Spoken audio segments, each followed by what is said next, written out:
Assalamualaikum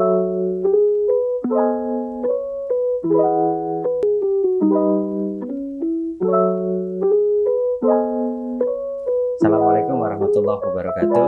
Waalaikumsalam warahmatullahi wabarakatuh. Sobat Elas MKU, lahirkan amal soleh di setiap peristiwa.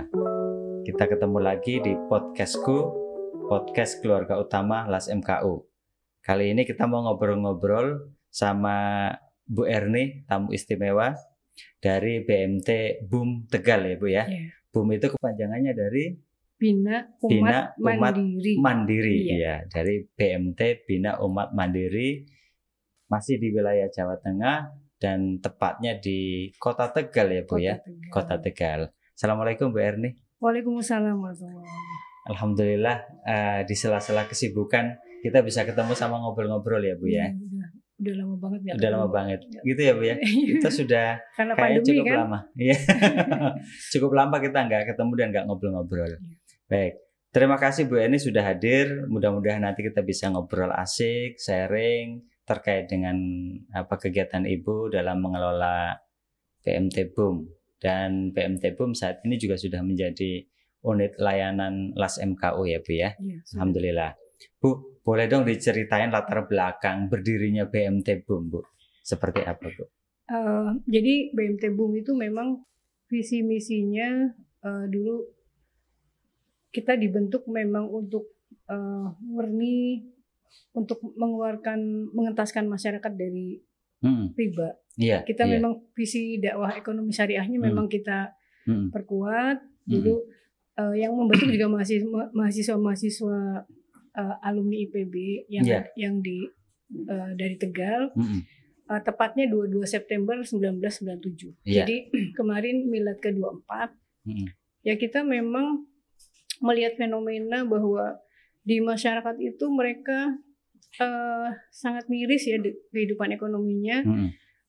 Sementara ada pihak-pihak tertentu yang mereka para rentenir, kalau di Tegal namanya Bang Titil karena harian kan. Oh iya. Jadi mereka terjerat riba itu sampai ada yang dari 2.500.000 sampai rumahnya terjual karena begitu harian tiap hari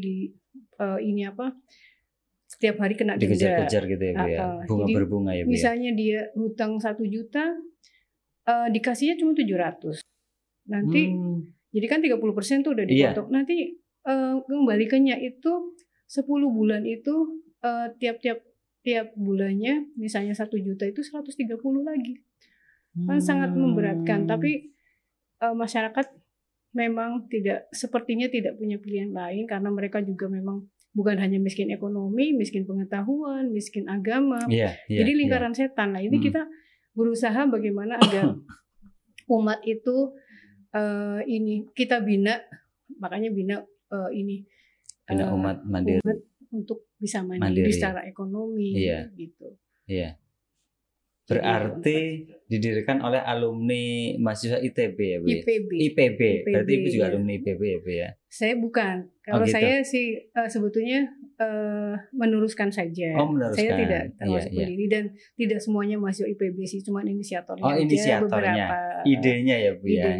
Kemudian dia ngejak teman-teman di Tegal lain yang mahasiswa Tegal juga 20 orang dengan modal awal 3.500.000. 3.500. Alhamdulillah sekarang sudah 88 miliar. 88 baru miliar. Sih kita 4 cabang. Luar biasa itu Bu. 4 cabang. 88 miliar. Tapi memang basis gerak kita memang di pasar. Karena,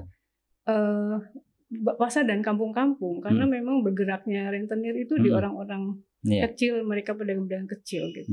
Bu, suka dukanya dulu waktu mengawali berdirinya BUM Bu.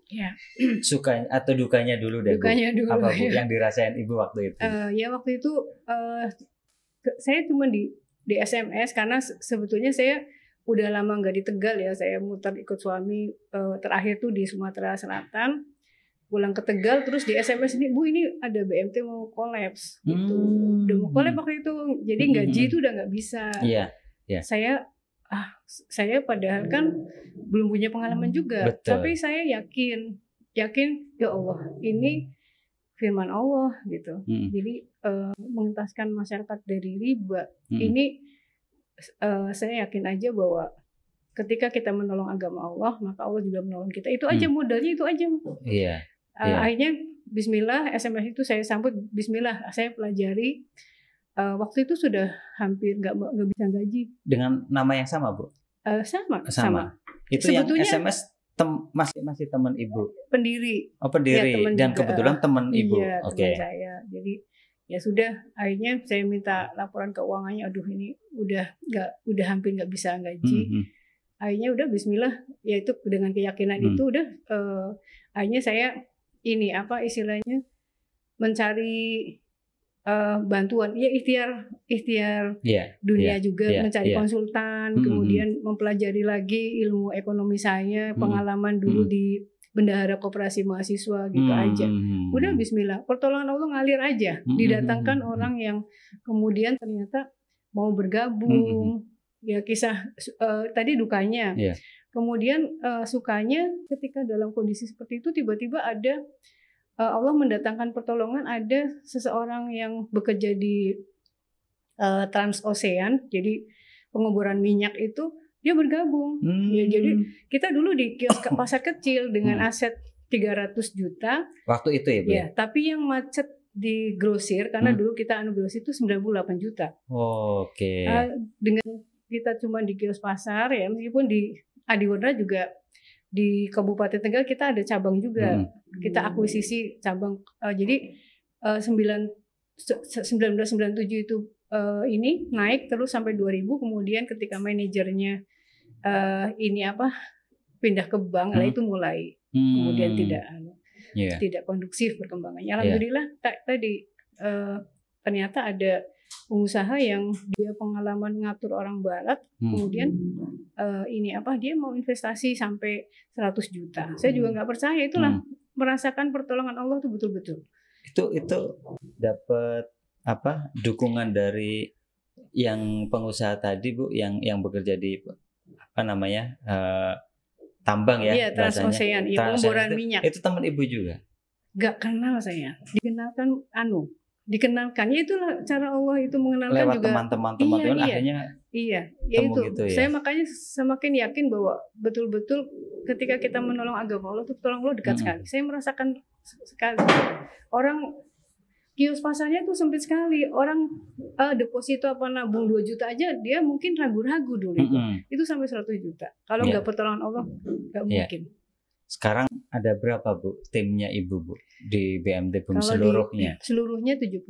Di Baitul Mal itu ada 5. Ada 70 orang ya, Bu ya? Iya. Itu ngatur 70 orang itu kan nggak mudah. Apa, Bu, resep Ibu bisa ngelola sebanyak itu, Bu? Misalkan tentu dari 70 itu ada orang yang punya banyak kemauan, banyak ide, ada yang juga males gitu kan, Bu. Ada yang ya semacam-macam kondisinya. Gimana Ibu mengelola itu semua, Bu? Kalau tips saya sih, kita untuk 70 orang itu kita selalu mengingatkan mereka untuk ketika masuk itu sudah di ini dulu. Ini mau nggak gabung? Ini BMT BUM ini lembaga dakwah ekonomi syariah. Jadi istilahnya mereka sejak awal sudah menerima konsep kita bahwa kita lembaga dakwah ekonomi syariah. Jadi kalau hanya hanya motivasinya materi bukan di sini. Gitu. Oh gitu. Nah, kemudian setelah itu kita setiap pagi kita kuatkan dengan cas ruhiyah, tilawah, kemudian kultum bergiliran. Tiap pagi ya, Bu ya? Tiap pagi. Sebelum terus kemudian kita yel-yel menguatkan perjuangan. Kemudian setiap pekan ini juga setiap pekan itu kita dengan keyakinan bahwa yang dilakukan oleh Rasulullah di rumah Arkom membina sahabat itu sepekan sekali habis cas ruhiyahnya. Jadi pengelola BUM itu wajib untuk mengikuti kajian pekanan.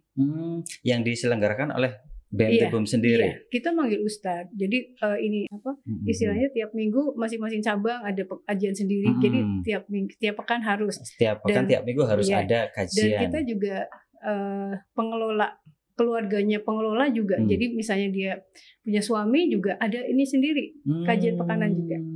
Karena kita dakwah itu adalah perjuangan yang membutuhkan energi ruhiyah yang tinggi. Berarti ngelibatin keluarga juga ya, nggak cuma karyawan aja ya, Bu, nggak punya tim aja ya. Kan keluarga juga sangat dibutuhkan dukungannya. Betul. Itu sangat penting akhirnya ya, Bu ya. Jadi kita memang bismillah, kekuatannya kalau saya sih ngerasain 75% itu campur tangan Allah. Jadi kita hanya meniru apa yang dilakukan Rasulullah, membina sahabat, itu aja.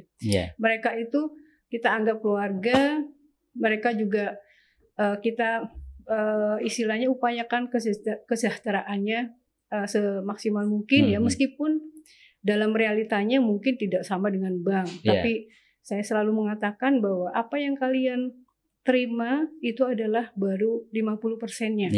Kita baru bisa memberikan 50%. 50%-nya lagi adalah wakaf kalian untuk dakwah. Gitu. Jadi saya menanamkan seperti itu. Sehingga ya mudah-mudahan ikhtiar itu istilahnya hati-hati mereka dilembutkan sehingga apa yang mereka lakukan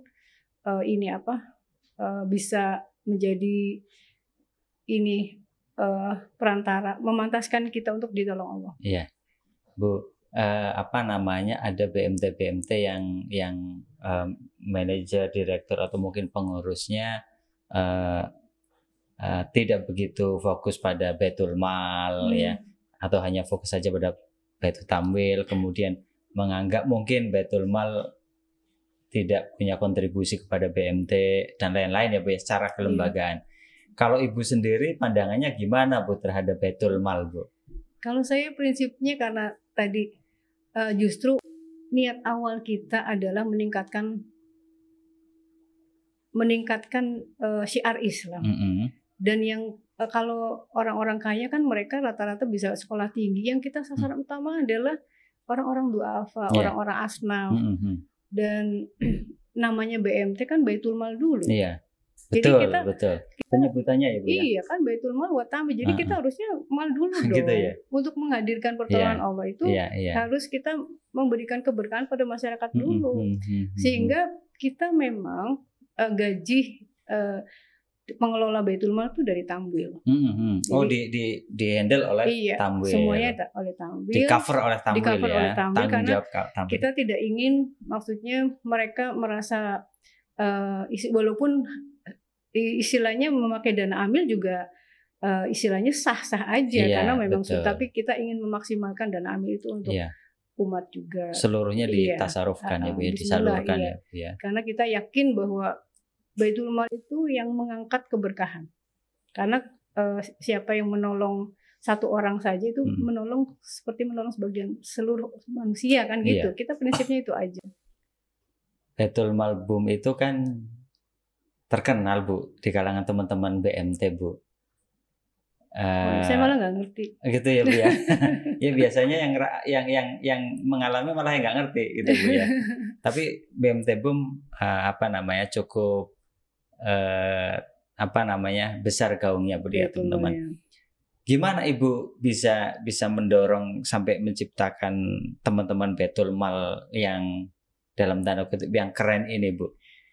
Jadi apa yang Ibu lakukan sih gitu loh, Bu? Strateginya apa sih, Bu? Gitu. Jadi memang kalau awalnya sih saya juga berterima kasih sama perhimpunan ya, karena dulu pernah ada pelatihan Baitul Mal di kan 3 hari pengurus saya waktu 3 hari, kemudian saya makin mindset terhadap bagaimana pengembangan Baitul Mal itu sangat terbantu. Jadi dulunya sih masih disambi HRD merangkap Baitul Mal, kemudian satu orang tuh, kemudian mandif umum saya rangkapkan Baitul Mal. Itu kan masih terjadi juga di beberapa desa saat ini. Banyak, makanya saya juga ini pengalaman saya dulu saya seperti itu, tapi setelah itu istighfar lah, ya Allah ini namanya Baitul Mal, BMT, kemudian betapa banyak umat yang menanti. Saya selalu menanamkan teman-teman Baitul Mal gitu.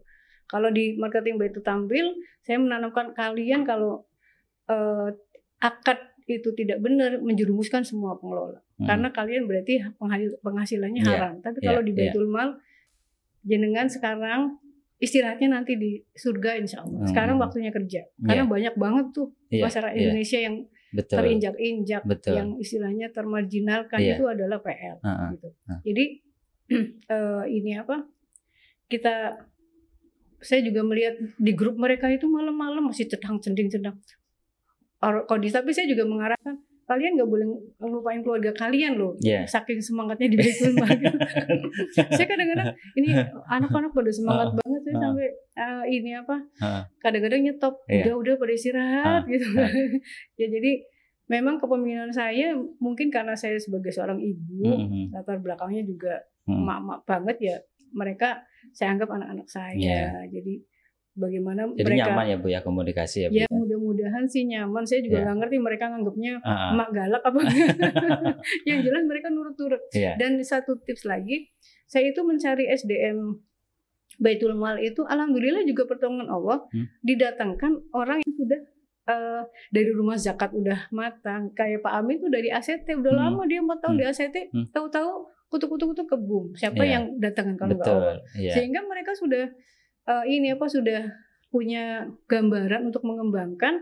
Tinggal saya tambah lagi. Silahkan kalian kalian eksplor, kalian cari sendiri butuhnya apa saja. Butuh administrasi silahkan. Kemudian butuh untuk penyaluran silahkan. Butuh relawan banyak sekali yang mau. Tinggal kalian bikin SOP-nya. SOP relawan biar menarik dan memberdayakan mahasiswa banyak gitu. Ya prinsipnya itu sih. Akhirnya memang dibebasin teman-teman di Baitul Mal untuk bereksplorasi, berkreasi, untuk memberikan banyak manfaat kepada seluruh orang-orang yang membutuhkan ya Bu ya. Nah, sekarang itu PBMT melalui Yayasan MKU kan sudah mendapatkan legalitas LAS MKU ya Bu ya. LAS MKU. Nah, apa pandangan Ibu terkait dengan hal itu, Bu? Ya, suatu langkah yang sangat akseleratif sekali. Memang harus seperti itu. Harusnya BMT itu nanti jadi las-las semua gitu. Jadi ada satu wadah yang menjadi payung bagi las-las nanti ke depannya kan seperti itu. Jadi las nasional, kemudian membimbing bagaimana agar BMT juga nanti akan jadi las. Itulah insya Allah nanti kemanfaatan untuk umat makin maksimal insya Allah. Oke. Bu, bisnis itu kan nggak terlepas dari sumber daya manusia ya Bu ya. Apa yang Ibu lakukan untuk membentuk tim BMT BUM yang kuat dan solid, Bu? Tadi kita luruskan dari awal niat tadi, kemudian dibina, mereka disuruh magang, studi banding. Kita memang sampai ditegur sama dinas koperasi, Bu, ini gajinya BUM kok nggak seperti koperasi-koperasi yang lain gitu. Maksudnya maksudnya dibandingkan dengan koperasi-koperasi besar. Kalau dengan BMT sih kita lebih unggul juga. Tapi dia dari dinas tuh bilang ini ya Bu ya, istilahnya karena kita memang kualitas. Jadi capacity building itu kita utamakan sekali. Saya kirim magang, saya kirim studi banding, kita panggilkan. Betul. Mentor gitu ya. Berarti kita jasa. Betul. Strategi Ibu berarti mengirimkan tim ke pelatihan-pelatihan yang ada, juga mengundang para orang-orang expert mentor untuk mengawal itu ya Bu ya. Sehingga memang akhirnya SDM-nya bisa ada percepatan penyelarasan ya Bu ya. Ada target kan. Gitu. Juga ada target, dan kita berprinsip automatic motivation, automatic control. Jadi sistem gajinya juga memang ada insentif yang membuat mereka ketika ada target berarti ada insentif yang didapat. Jadi fastabiqul khairat, kita tujuannya bukan karena materialis tapi fastabiqul khairat biar mereka lebih semangat. Betul. Oke. Dalam konteks kolaborasi Bu, dengan siapa saja, Ibu memandang konsep kolaborasi itu seperti apa, kemudian dengan siapa saja Ibu melakukan kolaborasi untuk ngembangin BMT Boom dan Baitul Malnya, Bu? Kita berprinsip bahwa nggak ada kesuksesan tanpa kolaborasi. Oh gitu ya. Apalagi dakwah. Berarti penting banget. Sangat penting, super.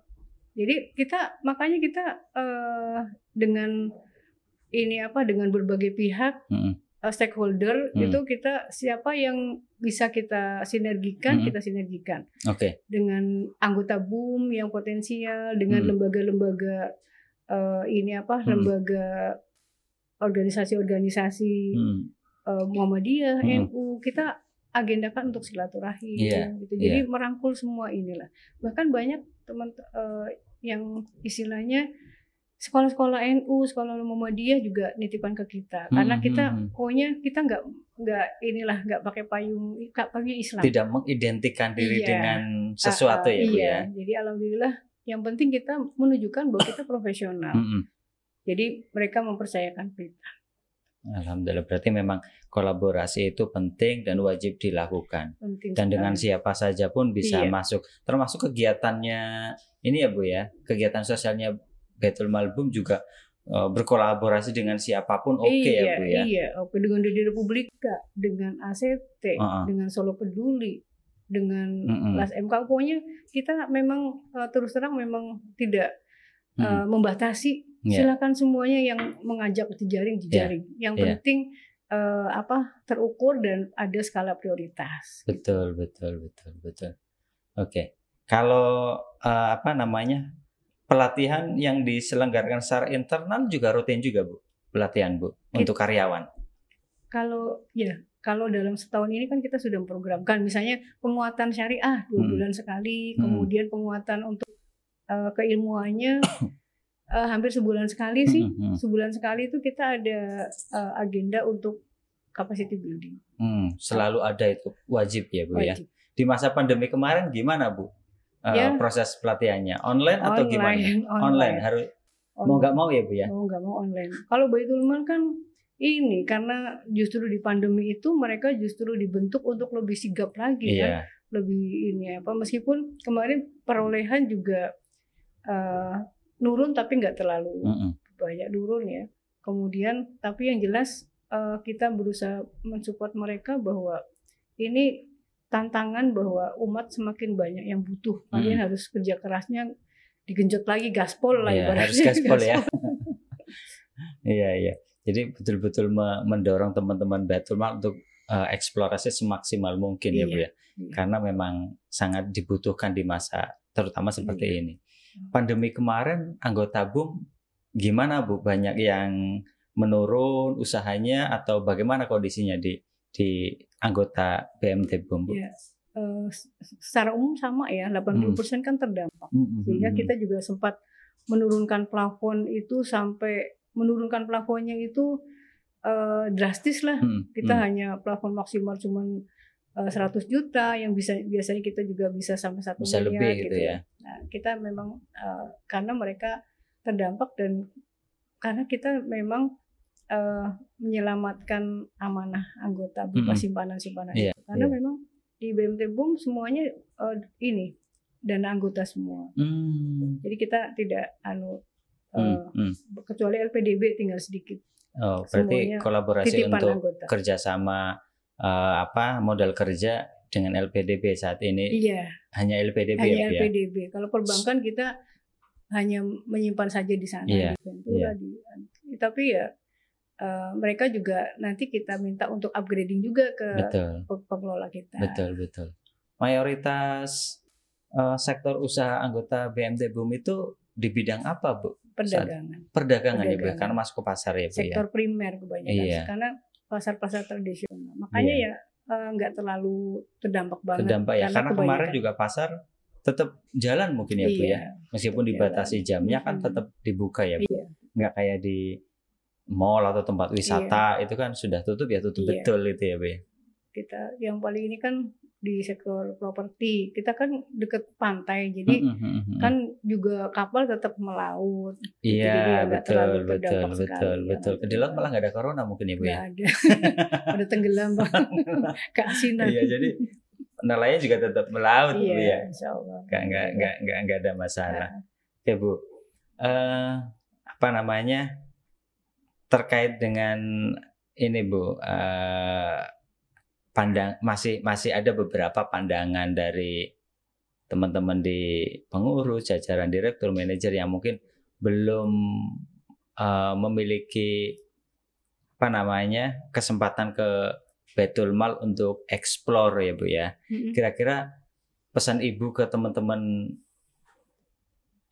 dalam bahasa saya pejabat BMT, orang yang punya kewenangan di BMT, apa pesan Ibu Bu bagi teman-teman di pengurus GM yang memang belum fokus memperhatikan atau memberi kebebasan kepada Baitul Mal Bu? Ya sebetulnya justru itu paradigma yang terbalik. Ketika kita ini kan BMT itu kan lembaga ekonomi syari, ada ekonomi syari. Justru kita harus ingat tujuan awal kita, kan mengangkat harkat ekonomi syariah. Betul. Ya bagaimana agar ketika masyarakat kita realitanya adalah banyak yang duafa, ya harusnya memang harus Baitul Mal dulu ini diutamakan. Saran saya sih memang ini di perhimpunan BMT terutama di LAS MKU itu ini sering mengadakan itu pelatihan untuk pengurus-pengurus itu. Oh itu gitu perannya ya. Di perhimpunannya ya Bu ya. Iya. Peranannya sangat ini untuk membuka mindset. Karena saya juga ngerasain dulu mindset saya juga istilahnya marketing udah biasanya kan disibukkan dengan target-target. Kadang-kadang lupa target akhirat. Target uang terus gitu ya Bu ya. Dunia terus itu. Ya mindset yang terbalik, dan sebetulnya ketika Baitul Malnya ini maju, itu kita sebetulnya istilahnya promonya, brandnya BMT itu justru meningkat ya Bu ya. Meningkat banget. Ini apalagi keberkahannya. Perlu dicatat ini ya kayaknya Kak. Kalau Baitul Malnya kinerjanya bagus, otomatis BMT-nya akan terderek ya Bu. Ikut bagus. Tapi kalau misalnya tamwilnya dinaikin terus, ternyata nggak diperhatiin Baitul Malnya juga lama-lama gitu ya Bu ya. Mungkin benang merahnya saya simpulkan bahasa lugasnya kayak gitu ya Bu ya. Sekarang perusahaan internasional aja kan mereka biaya CSR itu bukan biaya yang kemudian sisa, itu termasuk biaya operasional. Memang memang disiapkan ya Bu ya. Karena dari hasil penelitian memang justru istilahnya recovery sosial itu yang meningkatkan brand masyarakat. Mereka lebih empati terhadap perusahaan-perusahaan yang care terhadap lingkungannya, terhadap sosialnya ya Bu ya. Lah, yang perusahaan-perusahaan yang konvensional saja, perusahaan yang tidak bersentuhan langsung dengan sosial saja, mereka mulai memperhatikan sosial, pakai kegiatan sosial untuk menaikkan brandnya. Apalagi kita yang jelas-jelas sosial dan bisnis ya Bu ya.